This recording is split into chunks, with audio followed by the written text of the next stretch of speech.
다이어트 약물 복용, 과연 정답일까? 안녕하세요, 여러분. 오늘은 다이어트와 관련하여 많은 분들이 궁금해하는 약물 복용의 진실에 대해 깊이 있게 이야기 나눠보겠습니다. 많은 사람들이 체중 감량을 위해 식단, 운동 외에도 식욕 억제제나 지방 흡수 억제제를 복용하는 경우가 많습니다.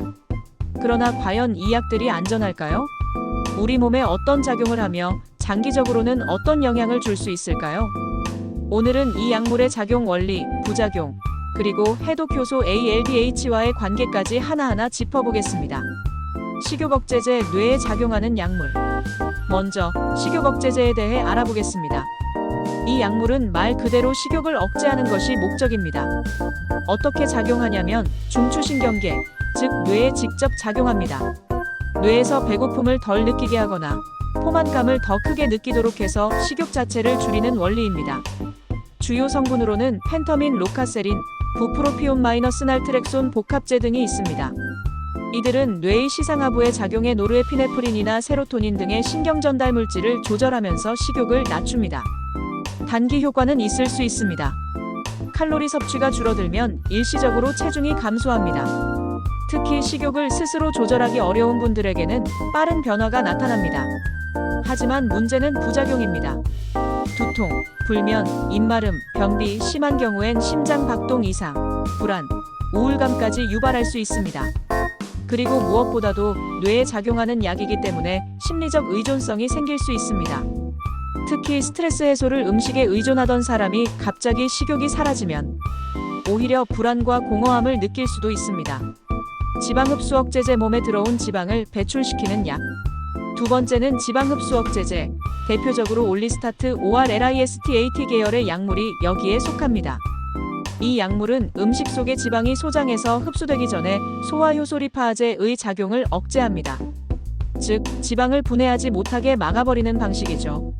결과적으로 섭취한 지방이 체내에 흡수되지 않고 대변을 통해 배출됩니다.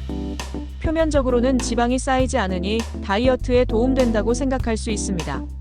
하지만 여기에도 명확한 부작용이 존재합니다. 지방 흡수 억제제의 부작용.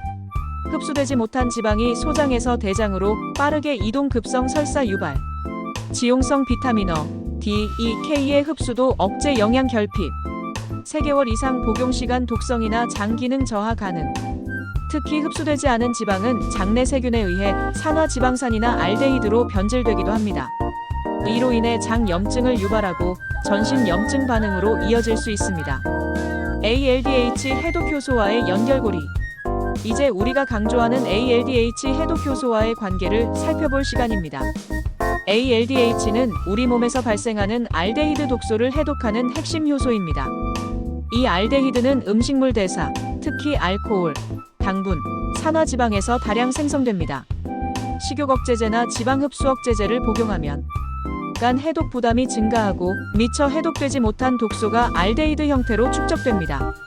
특히 ALDH 활성이 낮은 사람들은 이 독소를 몸 밖으로 배출하지 못하고 지방으로 저장해버립니다.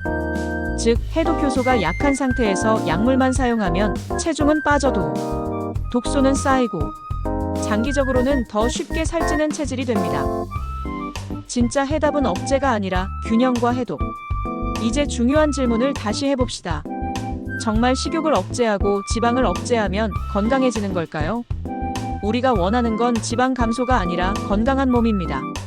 그렇다면 필요한 건 억제가 아니라 ALDH 해독 효소를 살리고 호르몬 균형을 되찾고 장 기능과 간 기능을 회복하는 것입니다.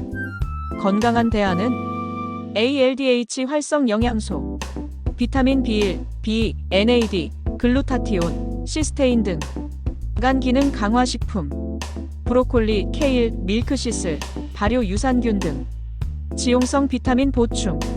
비타민 A, D, E, K는 반드시 따로 보충해줘야 함. 유산균과 식이섬유 섭취. 장내 독소 배출의 핵심적인 역할. 정리하자면 다이어트 약물은 단기적 체중 감량에는 효과가 있을 수 있지만 뇌, 장, 간, 호르몬 시스템에까지 부정적 영향을 줄 수 있으며 해독효소 ALDH의 기능이 약한 사람에게는 오히려 지방 축적과 염증 체질을 악화시킬 수 있습니다. 우리는 몸을 단순히 날씬하게가 아니라 제대로 작동하게 만들어야 합니다. 진짜 다이어트는 해독에서 시작됩니다. 감사합니다.